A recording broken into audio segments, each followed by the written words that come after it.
IT service. IT service होता क्या है वैसे? जैसे मैं अभी आपको पढ़ाने के लिए बहुत सारे सॉफ्टवेयर चला रहा था कि भाई क्लास रिकॉर्ड भी हो जाए, कोई ऑनलाइन पढ़ना चाहे तो ऑनलाइन भी पढ़ ले, आपको प्रोजेक्टर में दिखता रहे, जो मैं यहाँ लिखूँ वो आपको भी दिखे। तो इनके लिए हमको चलाने पड़ते हैं बहुत सारे सॉफ्टवेयर्स, है ना। इसके अलावा आप लोग डेली लाइफ में व्हाट्सएप यूज़ कर रहे हो, है ना, फेसबुक यूज़ करते हो, इंस्टाग्राम यूज़ करते हो, गूगल की वेब पेज यूज़ करते हो सर्च करने के लिए कुछ। ये सब क्या है? ये सब है आईटी सर्विस। मतलब किसी आईटी कंपनी ने ही तो बनाया है ये सब, और आज हम लोग उनको यूज़ कर रहे हैं, जिससे हमारी लाइफ जो है वो थोड़ी सी स्मूथ हो गई है ना, इतना केओस नहीं है। जैसे व्हाट्सएप का क्या फ़ायदा है? मैसेज कर लो आप। व्हाट्सएप क्यों करते हो? तो मैसेज में पैसे लगते हैं? पहले छोड़ो, अभी की बात करो ना। व्हाट्सएप क्यों स्मूथ है, मैसेज क्यों स्मूथ नहीं है? व्हाट्सएप में मल्टीमीडिया भी तो भेज सकते हैं भाई, इमेज भेज सकते हैं आपको, ऑडियो भेज सकते हैं, वीडियो भेज सकते हैं, पर वो चीज़ मैसेज में तो नहीं होता है। मैसेज में होता है, आजकल होता है, ठीक है, पर वो मल्टीमीडिया मैसेज बन जाता है और वो उतना स्मूथली ट्रैवल नहीं होता है, मतलब वो डाउनलोड नहीं होता है किसी के। ठीक है, तो बेटर है कि व्हाट्सएप कर लो, ग्रुप बना लो, ग्रुप पे भेज दो। तो ये कन्वीनियंट हो गया है, फाइल भेजना इजी हो गया है, लिंक्स भेजना इजी हो गया है। तो व्हाट्सएप, हाँ, पेमेंट भी कर सकते हैं व्हाट्सएप के थ्रू। व्हाट्सएप में भी व्हाट्सएप पे आता है, तो जैसे बाकी यूपीआई है वैसे यहाँ व्हाट्सएप में भी है, वो भी आप कर सकते हो। तो कंपैरेटिवली इजी लगने लग गया है। तो आईटी वालों का ही हम थैंक्स करेंगे कि भाई उन्होंने ये सब बनाया, और इसलिए आज हम लोग इतना आराम से काम कर रहे हैं। तो वो आईटी वाले प्रोडक्ट थोड़ी बना रहे हैं, वो क्या दे रहे हैं? सर्विस ही तो दे रहे हैं, इंटेंजिबल आउटपुट दे रहे हैं। तो उसी का हमारा ये क्वेश्चन है 29। बोल रहा है following are the data pertaining to Infotech private limited for the year 2016-17। Salary to software engineer है 15 लाख 5 लोगों की। सैलरी टू प्रोजेक्ट लीडर है 9 लाख 2 लोगों की। सैलरी टू प्रोजेक्ट मैनेजर है 6 लाख, लिखा नहीं है कितने लोगों की। Repair maintenance 3 lakh. Administration overhead 12 lakh. ये हमारे खर्चे हैं। The company executes a project XYZ। The details of same are as follows. तो मतलब कंपनी का नाम तो इन्फोटेक है, और उनको एक प्रोजेक्ट मिला है करने के लिए, XYZ नाम है, मतलब कोई एप्लीकेशन बना दो या कोई वेब पेज बना दो या कोई सॉफ्टवेयर बना दो। इसका ड्यूरेशन 6 मंथ्स है, 6 महीने लगेंगे इस प्रोजेक्ट को कंप्लीट करने में। अच्छा, कितने प्रोजेक्ट लीडर थे आपके? पर ये बोल रहे हैं 1 प्रोजेक्ट लीडर, और इंजीनियर थे 5। ये बोल रहे हैं 3 software engineer will be involve for the entire duration of the project. तो मैं पूछना चाह रहा हूँ, वो 2 इंजीनियर बाकी क्या कर रहे हैं? वो दूसरा प्रोजेक्ट कर रहे हैं। और ऐसे ही 1 लीडर ही है, दूसरा लीडर कहाँ गया? दूसरा प्रोजेक्ट कर रहे हैं। तो ये तो हम मान गए कि एक बार में एक ही प्रोजेक्ट थोड़ी चल रहा होगा, और भी प्रोजेक्ट्स चल रहे होंगे। तो मतलब ये प्रोजेक्ट XYZ इन्होंने तो लिखा है, पर इसके अलावा और भी प्रोजेक्ट्स चल रहे होंगे। तो इसमें प्रॉब्लम बताए क्या है? ये एडमिनिस्ट्रेशन ओवरहेड जो है, ये किस प्रोजेक्ट का है? ये तो सारे प्रोजेक्ट्स का हुआ ना फिर। और ये जो रिपेयर एंड मेंटेनेंस है, ये भी सबका हुआ फिर। तो अब वही ढूंढना है हमको कि इसमें से कितना। तो देखते हैं आगे क्या बोल रहा है। Project manager spends 2 months effort. अच्छा, प्रोजेक्ट मैनेजर तो वैसे भी एक ही था, है ना, उसने 2 महीने का टाइम दिया इस प्रोजेक्ट में, बाकी टाइम वो कहीं और था, अभी 2 महीने इस प्रोजेक्ट में था। अच्छा, travel expenses incurred for the project 1,87,500। Travelling expense लग रहा है अपना। है ना, जाने आने का खर्चा, क्लाइंट के पास जाना फिर वापस आना, इसमें ट्रैवलिंग एक्सपेंस लग रहे हैं। और 2 लैपटॉप भी है जो हमने खरीदे 50,000 रुपए का, एक लैपटॉप 50,000 का है, ऐसे 2 लैपटॉप खरीदे। And the life of the same is 2 years, 2 साल चलेगा, तो डेप्रिसिएशन आ जाएगा। प्रिपेयर प्रोजेक्ट कॉस्ट शीट, आपको XYZ की कॉस्ट शीट बनानी है, मतलब वही कॉस्ट का स्टेटमेंट बनाना है। पर प्रॉब्लम यही कि रिपेयर मेंटेनेंस कितना लेना है, एडमिनिस्ट्रेशन ओवरहेड कितना लेना है, बोलो। हाँ, क्या कर लेंगे, पर मंथ कर लें, जैसे ये पूरे साल का है आप बोल रहे हो, तो डिवाइड बाय 12 कर दे और फिर इंटू 6 कर दे। पर वो 6 मंथ्स में सिर्फ एक ही थोड़ी चल रहा है, आप ही तो बोल रहे हो 6 मंथ्स में भी तो और भी प्रोजेक्ट चल रहे हैं। अब बोला नहीं है पर ये तो बोल दिया ना, 1 लीडर ही काम कर रहा है, 2 3 इंजीनियर ही काम कर रहे हैं, तो उसी 6 मंथ्स में बोल रहे हो ना, या आप अलग 6 मंथ्स में बोल रहे हो? मतलब आप बोल रहे हो पहले 6 महीने 2 इंजीनियर आइडल थे और अगले 6 महीने 3 इंजीनियर आइडल थे फिर। हम्म, तो मतलब प्रॉब्लम क्या आ रही है कि ये कॉमन है, क्या ये कॉमन हो गए खर्चे ये। तो जब कॉमन खर्चे दिखते हैं तो उसको बांटना तो पड़ेगा, और बांटना पड़ेगा तो यहां पर कैसे बांटेंगे, सैलरी के हिसाब से ही बांट देंगे। जैसे आप इन सैलरी का टोटल लगाइए, कितना आ रहा है, 30 लाख। टोटल आप पूरे साल में 30 लाख रुपए की सैलरी दे रहे हो, और इसमें आप इस प्रोजेक्ट में एक लीडर को सैलरी दे रहे हो, तो लीडर आपका कितने का था, 9 लाख। 2 लोगों का था तो 4.5 लाख एक का, 6 महीने का निकालोगे तो कितना आएगा, 2,25,000 आ जाएगा। आपकी सैलरी आ जाएगी, कहाँ गई, ये रहा, सैलरी यहाँ पर आ गई आपकी 2,25,000। प्रोजेक्ट लीडर की सैलरी कितनी आ गई, 2,25,000। अच्छा, फिर उसके बाद 3 इंजीनियर है, 15 लाख सैलरी है 5 लोगों की, तो 9 लाख हो गया 3 लोगों का। 6 महीने का निकालोगे तो कितना आएगा, 4.5 लाख। 6 महीने की सैलरी आ जाएगी 4.5 लाख। ये क्लियर है? अच्छा, प्रोजेक्ट मैनेजर तो एक ही था, 6 लाख रुपए, पर ये 6 लाख रुपए 2 महीने ही दे रहा है, तो कितना हो गया, तो आपके प्रोजेक्ट मैनेजर की सैलरी 1 लाख हो गई। तो इनका टोटल करो आप, तो वो आएगा 7,75,000 रुपीज। तो मैं बोल रहा हूं ये दोनों खर्चे तब लग रहे थे जब आपकी 30 लाख रुपए की सैलरी लग रही थी। जब 30 लाख की सैलरी दे रहे हो तब आपका 15 लाख का ये दोनों मिला के खर्चा लग रहा है, मतलब आधा लग रहा है ना, आधा लग रहा है ना। 30 लाख की सैलरी तो खर्चे 15 लाख, तो मैं बोल रहा हूं आपकी सैलरी आई है 7,75,000, तो इसका आधा कर दो, 387,500 ओवरहेड के नाम से लिख देंगे।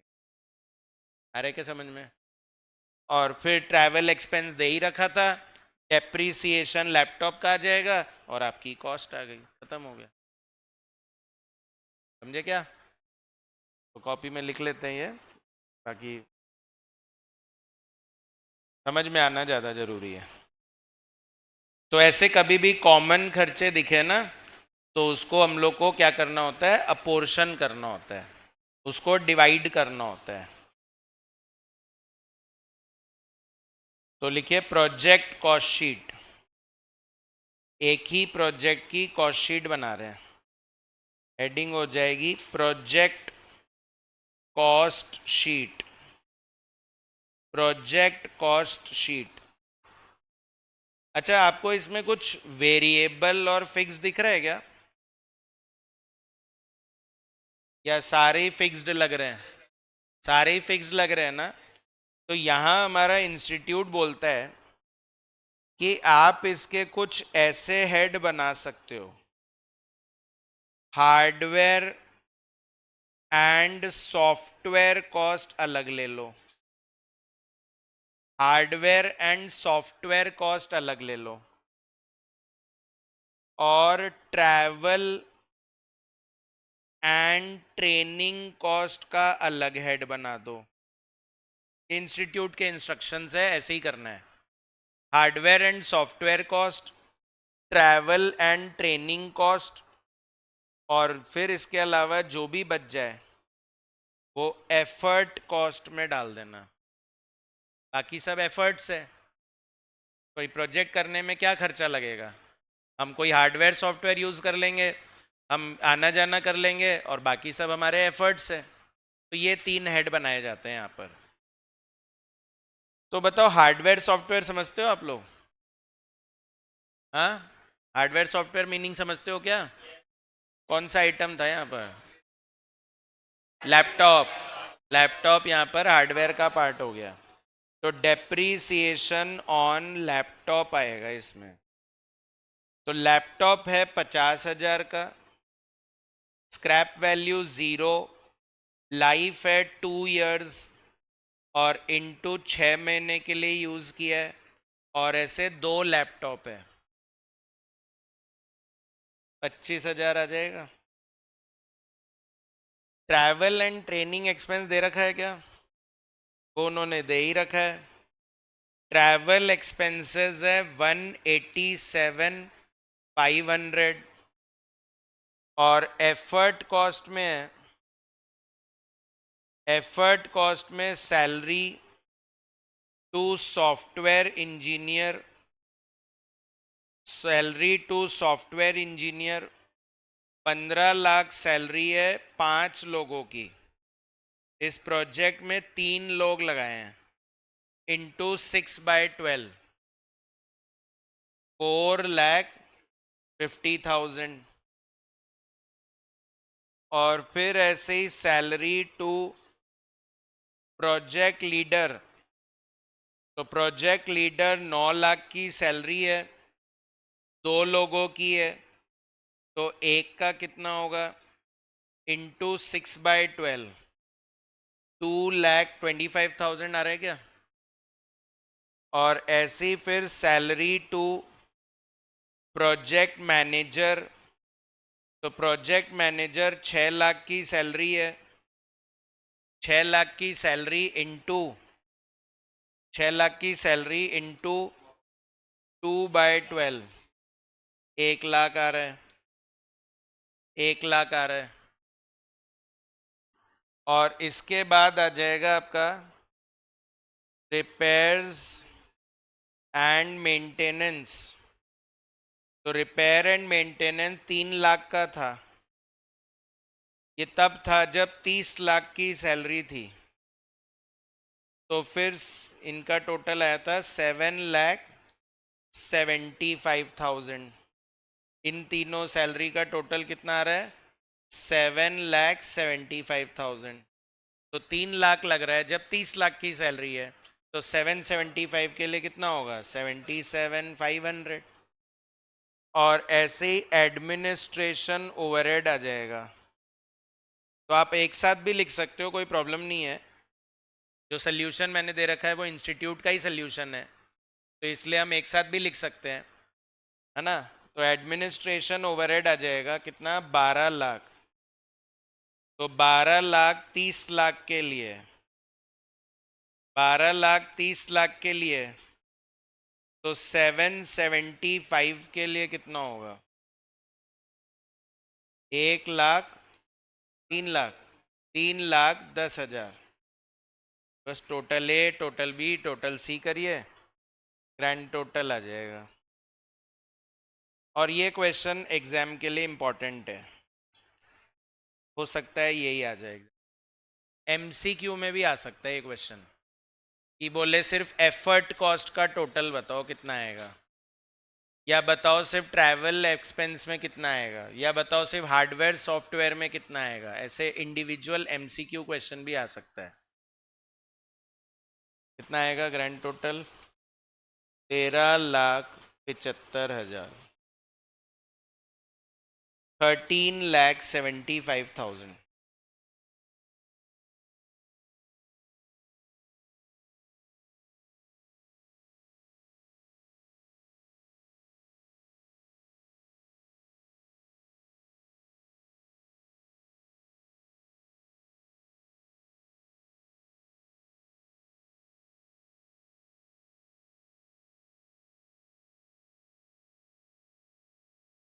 नेक्स्ट है students toll service. Toll service simple simple ही बचे हुए क्वेश्चन, ज्यादा हार्ड वाले नहीं बचे हुए, हार्ड वाले करवा चुका हूं मैं। टोल सर्विस, इनके क्वेश्चंस क्यों कम है? क्योंकि ये ना न्यू ऐड हुए थे, अभी रिसेंटली ऐड हुए थे ये सब, अभी 2-3 साल पहले ही ऐड किया था इन टॉपिक्स को, तो इसलिए अभी तक ज़्यादा एग्जाम में आए नहीं हैं, इसलिए क्वेश्चंस कम है इन पे। और बाकी वो जो पुराने आप करे हो होटल तक के, हॉस्पिटल तक के, वो सब पहले से चल रहा था। तो पहले हम सिर्फ 5 टॉपिक ही पढ़ाते थे, हॉस्पिटल तक ही पढ़ाते थे, फिर धीरे धीरे करके इंस्टीट्यूट ऐड करता गया टॉपिक। इसी जमाने में ना कॉस्टिंग सिर्फ 50 नंबर की होती थी पहले, मतलब पूरा ये सब्जेक्ट 50 मार्क्स के लिए पढ़ते थे, तो इसलिए टॉपिक्स कम होते थे। फिर वो 100 कर दिया तो फिर टॉपिक्स भी अकॉर्डिंगली बढ़ा दिए। ठीक है, एफएम होता था, मतलब कॉस्टिंग एफएम का एक ही पेपर होता था, 50-50 नंबर का। एसएम था नहीं तब, नहीं एसएम था, आईटी एसएम था, मतलब अकाउंट्स एक होती थी, कॉस्टिंग एफएम एक पेपर होता था, लॉ था, ऑडिट था, टैक्स था, और आईटी एसएम नाम से एक पेपर था। बस हो गए, 6 ही होते थे फिर। नहीं, उससे पहले की बात कर रहा हूँ मैं, मतलब जब हम सीए बने तब 6 ही पेपर होते थे हमारे, और अब वापस 6 पे आ गए, बीच में कर दिया था 8, बीच में 7 भी किया था, फिर 7 के बाद 8 किया, फिर वापस 6 पे आ गए। टोल सर्विस क्वेश्चन है स्टूडेंट्स, हेडिंग फिर से डाल लीजिएगा, टॉपिक नंबर आपका 10, 10 हुआ 9 हुआ 10, टॉपिक 10 इज टोल सर्विस। कल पूछ रहा था एक स्टूडेंट, वो गायब है आज, कि ना टोल जो है, टोल जो सर्विस है ना, ये क्या होता है सर टोल सर्विस? तो क्या होता है ना, जैसे अपन थोड़ा आउट स्टेशन जाते हैं, जैसे जयपुर से बाहर निकले, तो दूसरे डिस्ट्रिक्ट में जाने के लिए, दूसरे सिटी में जाने के लिए हमको अच्छी रोड चाहिए, जिससे हम लोग जल्दी पहुंच जाएं वहाँ पर। तो गांव से निकलेंगे तो फिर गड्ढे वगैरह मिलेंगे, ऐसे तो फिर पहुंचने में बहुत टाइम लग जाएगा। तो रोड्स को स्मूथ किया जा रहा है, मतलब इनको बोलते हैं हाईवेज, क्या बोलते हैं इनको, है ना, दूसरी जगह जाने के लिए हाईवे होते हैं। तो वो हाईवे जो है उसका पैसा कौन देगा उसको बनाने का? तो कायदे से तो गवर्नमेंट को ही देना चाहिए, कि गवर्नमेंट पैसा मतलब दे, टैक्स लेती है हमसे इतना, तो उससे फिर हाईवे बनवाए। पर क्या ये हाईवे बनाने की कॉस्ट बहुत ज़्यादा होती है, और इसलिए गवर्नमेंट इतना नहीं दे सकती, सारा ही हाई रोड बनाने में दे देगी तो बाकी चीज़ों में कैसे करेगी? तो वो गवर्नमेंट के एम्प्लॉयज़ को कैसे पैसा देंगे हम? और जो वो जम्मू में कश्मीर में बैठे हैं हमारे आर्मी वाले, उनको पैसा कौन देगा फिर? ठीक है, नेवी में वाले जो, उनको कौन देगा? एयरफोर्स वालों को कौन देगा? तो जब लड़ाई होती है तब तो हम बोलते हैं इन्हीं की ज़रूरत है, तो इनको पैसे भी तो देते रहना है, सैलरी देते रहना है। बैंक्स कैसे चलेंगे अगर गवर्नमेंट को, एम्प्लॉयज़ को जो आप सैलरी नहीं दोगे? तो सारे पैसे गवर्नमेंट रोड बनाने में ही खर्च नहीं कर सकती, तो गवर्नमेंट क्या करती है, कोई कंपनी अपॉइंट कर लेती है, हाँ, टेंडर देती है और कंपनी अपॉइंट कर लेती है, और उनको बोलती है कि आप ये हाईवे बनाओ, और इसका पैसा रिकवर करने के लिए आप क्या करना, वहाँ पे टोल लगा देना, मतलब एक इंफ्रास्ट्रक्चर क्रिएट कर देना, गेट बना देना, और जो व्हीकल उससे पास होएंगे उनसे टैक्स लेते रहो, मतलब टोल नाम से लेते रहो, और आपकी कॉस्ट जब रिकवर हो जाए तब हट जाना। ठीक है, तब वो हट जाता है टोल वहाँ से। हाँ, पर वो हटते नहीं है, वो हटते ही नहीं है। हटने नहीं हटने का रीज़न ये है कि वो हाईवेज भी तो खराब होते हैं, तो उनका रिपेयर मेंटेनेंस भी तो चलता रहेगा। हाँ, तो चलाना पड़ता है उनको, बल्कि तो खराब होते रहेंगे, नए बनाते रहेंगे और टोल लेते रहेंगे। तो सर्विस है ये भी एक। ठीक है। क्वेश्चन बोल रहा है BHG। अच्छा, फास्ट टैग आप सुनते ही हो ना, आजकल गाड़ियों में सब में फास्ट टैग लगता है। वो इसीलिए लगा है कि पहले कैश में करते थे तो टाइम लगता था, लाइन लग जाती थी, अब बैंक अकाउंट से स्कैन होके कट जाता है। BHG toll plaza built a 60 kilometre long highway. 60 kilometre लंबा हाईवे बनाया। जैसे फॉर एग्जांपल जयपुर से रिंगस तक, है ना, जयपुर से रिंगस तक बना दिया। And now operates a toll plaza, और फिर हमने एक टोल प्लाजा लगा दिया वहां पर, to collect toll from passing vehicles using the same. अच्छा, सबको टोल देना पड़ता है क्या? टू व्हीलर वालों को नहीं देना पड़ता? हाँ, टू व्हीलर वालों का नहीं लगता? कहीं कहीं पे होता है, साइड से निकल जाते हैं वो लोग, नहीं लेते उनसे टोल। फोर व्हीलर को ही पकड़ते हैं ना, थ्री व्हीलर फोर व्हीलर इन्हीं को पकड़ते हैं। और जो आसपास के लोग होते हैं उनसे भी नहीं लेते हैं, क्योंकि वो तो वहीं रहते हैं, तो उनसे थोड़ी टोल लेते रहोगे बार बार, वो तो बार बार आना जाना करेंगे। और जो गवर्नमेंट के व्हीकल्स है, जैसे प्रेसिडेंट प्राइम मिनिस्टर, इनके व्हीकल्स आएंगे, तो जज के व्हीकल्स आ गए, तो इनसे भी नहीं लिया जाएगा। तो खैर यहाँ तो बोल रहे हैं सबसे लिया जाएगा। The company has invested 600 crore रुपए, 600 करोड़ रुपीस कंपनी ने स्पेंड किए to build the road, and has estimated that a total of 60 crore vehicles will be using the highway during the 10 years toll collection tenure। 10 साल में कितने vehicle जाएंगे?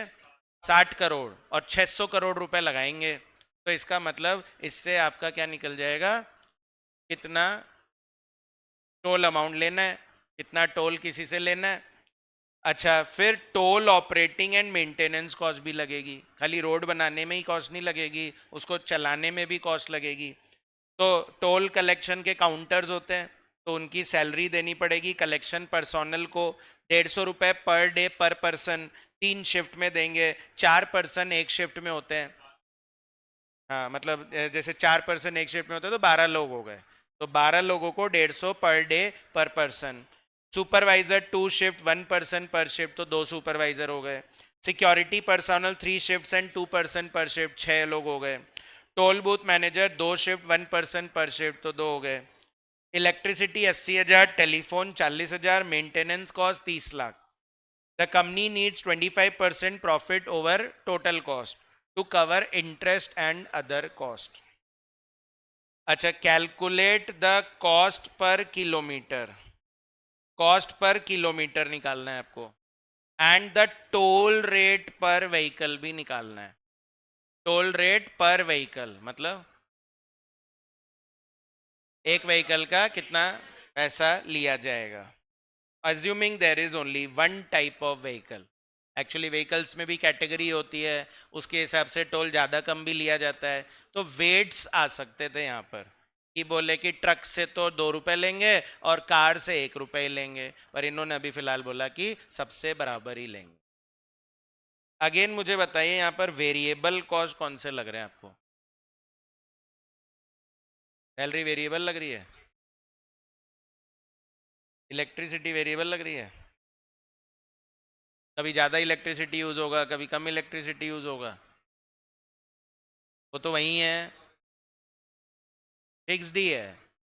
Again toll service में भी variable cost नहीं होते हैं, इसमें भी सारे क्या होते हैं, फिक्स्ड। आईटी सर्विस में भी फिक्स्ड खर्चे ही होते हैं, और टोल सर्विस में भी सब फिक्स्ड खर्चे ही होते हैं। तो इसलिए इंस्टीट्यूट ने इसका भी हेड बनाया है कि आप इसको कैसे सेग्रीगेट कर सकते हो। तो उन्होंने बोला रोड की कॉस्ट को अलग कर देना और उसको चलाने की कॉस्ट को अलग कर देना, यानी ऑपरेटिंग एंड मेंटेनेंस कॉस्ट अलग दिखा देना और रोड की कंस्ट्रक्शन की कॉस्ट अलग दिखा देना। अच्छा, ये ना हम लोग 1 महीने का करने वाले हैं, क्योंकि ये जो सब कुछ जो लिखा हुआ था ये for the month of April लिखा हुआ है, तो 1 महीने का निकाल रहे हैं हम।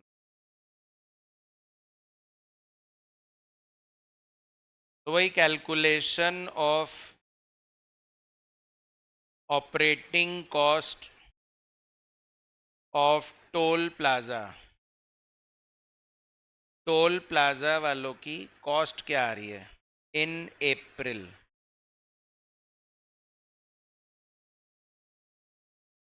ये आप हमेशा क्वेश्चन को पढ़ के ज़रूर चेक किया करिए कि कहीं वो एक महीने का तो नहीं बोल रहे, कहीं वो एक क्वार्टर के लिए तो नहीं बोल रहे। ये अपने को ध्यान देना पड़ता है, सिर्फ इसी चैप्टर में नहीं, हर चैप्टर में ये तो देखना ही पड़ेगा कि पर मंथ लिखा है कि पर एनम लिखा है।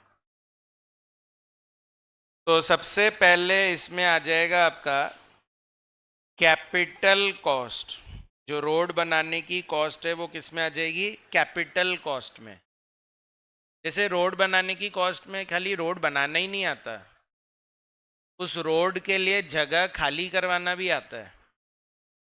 भाई नया हाईवे बना रहे हैं तो मतलब पहले वहां पर कुछ था ना, तो वहां पर लोगों को हटाया जाता है ना, वहां पे क्लीनिंग करवाई जाती है, फिर रोड बनना शुरू होता है। तो सब कुछ इसी में आएगा कैपिटल कॉस्ट में। और बी आ जाएगा आपका वही ऑपरेटिंग एंड मेंटेनेंस कॉस्ट।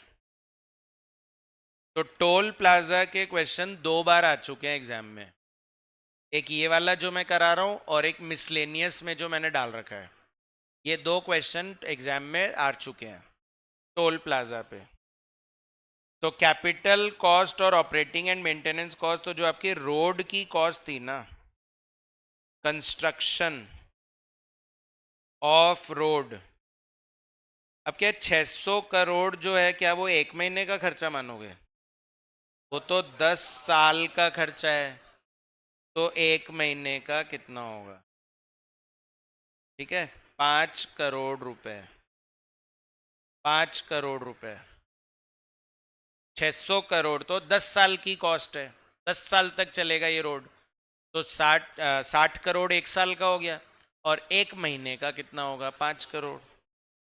इसके अलावा सैलरी दे रहे हैं, तो salary to collection personnel 150 per day पर पर्सन, तो कितने डेज है, 30 डेज। 30 कैसे पता चला, अप्रैल, तो अप्रैल है तो इंटू 30 और इंटू 4 पर्सन पर शिफ्ट इंटू 3 शिफ्ट आएगा 54,000। 54,000 आ रहा है क्या? और ऐसे ही सैलरी टू सुपरवाइजर, तो सुपरवाइजर में कितना है, 250 पर डे पर पर्सन इंटू 30 इंटू 2 इंटू 1, 15,000। और सुपरवाइजर के अलावा और किसको दे रहे हैं, सिक्योरिटी पर्सोनल 150 रुपए पर डे पर पर्सन इंटू 30 इंटू 2 इंटू 3, 27,000। और सिक्योरिटी पर्सोनल के बाद टोल बूथ मैनेजर, तो टोल बूथ मैनेजर है 400 इंटू 30 इंटू 2 इंटू 1, 24,000, 24,000। और फिर उसके बाद स्टूडेंट्स इलेक्ट्रिसिटी, तो इलेक्ट्रिसिटी जो है वो कितना है, 80,000। और आपका टेलीफोन, तो टेलीफोन कितने का है, 40,000। और फिर उसके बाद मेंटेनेंस कॉस्ट, ये मुझे समझ में नहीं आया वैसे कि इन्होंने टेलीफोन का खर्चा क्यों दिया है। मतलब टोल प्लाजा में बैठ के क्या बातें करते रहेंगे क्या? टेलीफोन का खर्चा क्यों आएगा, एक महीने में 40,000 का बिल टेलीफोन का। हम्म, टेलीफोन है ना सर, यूपीआई कहाँ से आ गया? होना ही नहीं चाहिए टेलीफोन का कोई खर्चा। ठीक है, 1,000-1,200 का बोले तो समझ में भी आता है, 40,000 का घर पे बातें कर रहे थे क्या? तो मेंटेनेंस कॉस्ट 30 लाख। बस हो गए सब खत्म, टोटल लगा दीजिए। टोटल ए प्लस बी क्या 5,32,40,000 आ रहा है? Total cost 5,32,40,000। तो उन्होंने पूछा है कॉस्ट पर किलोमीटर बताओ। तो 5,32,40,060 किलोमीटर्स के लिए है। तो पर किलोमीटर कितना खर्चा हुआ?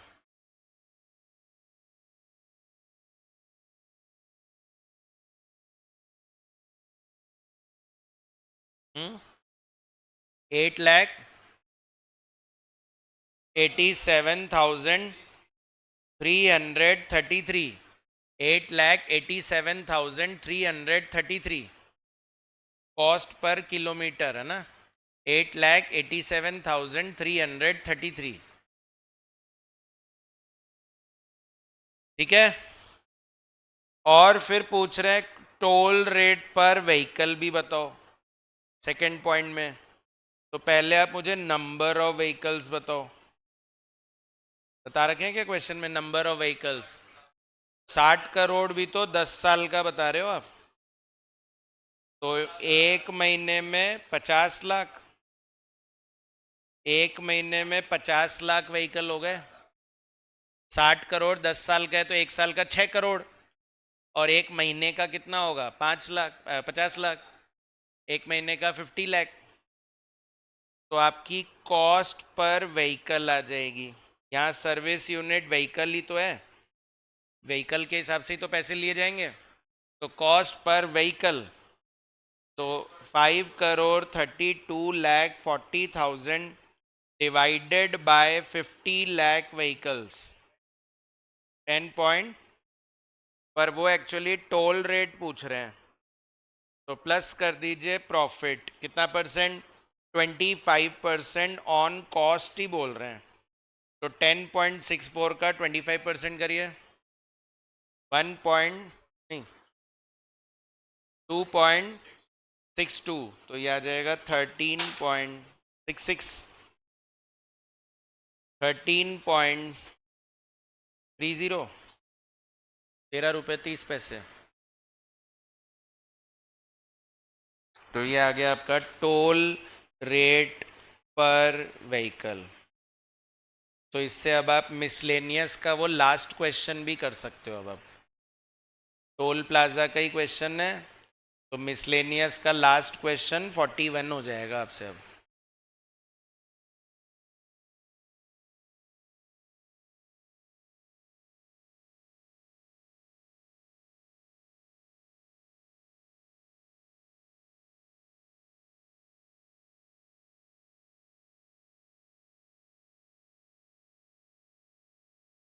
एक छोटा सा और कर लेते हैं।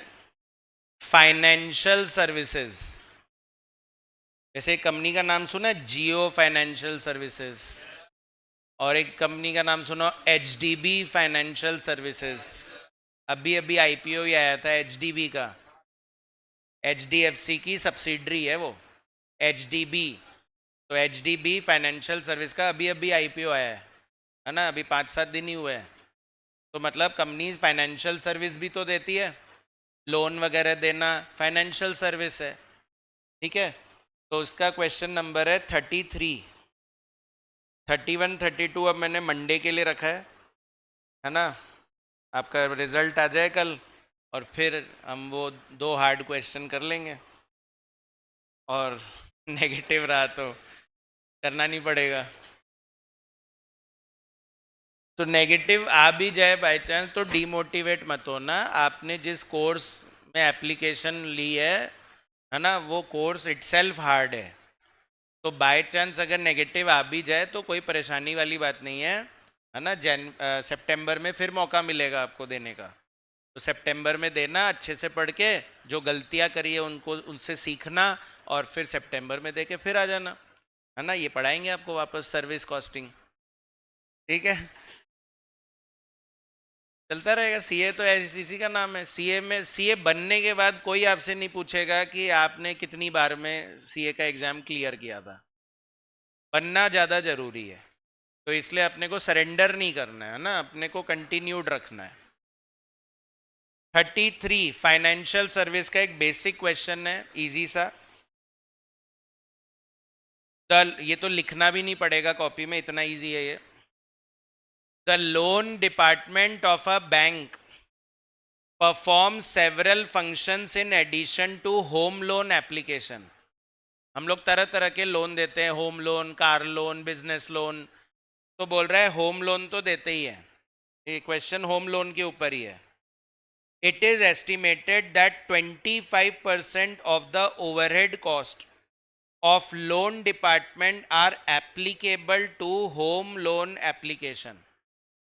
भाई आप बोल रहे हो कि हम होम लोन के अलावा और भी लोन देते हैं, तो बताओ जो हमारे खर्चे लग रहे होंगे वो क्या सिर्फ होम लोन के ही होंगे क्या? कॉमन होंगे वो भी। तो बोल रहा है उसका 25% होम लोन का मानना है। तो सर ओवरहेड कौन कौन से है? ओवरहेड कॉस्ट सारे बता दिए, इन सबका टोटल ओवरहेड कॉस्ट है 1,81,000। तो बस 181 का 25% कर देना, 1,81,000 का 25% कर देना, कितना आ रहा है? 45, 250, 250। और द फॉलोइंग इंफॉर्मेशन में बोल रहा है डायरेक्ट लेबर भी यूज होता है 2,40,000, ये होम लोन वाला ही है, तो ये तो एज इट इज आ जाएगा। तो 240 प्लस 45,250, 285250।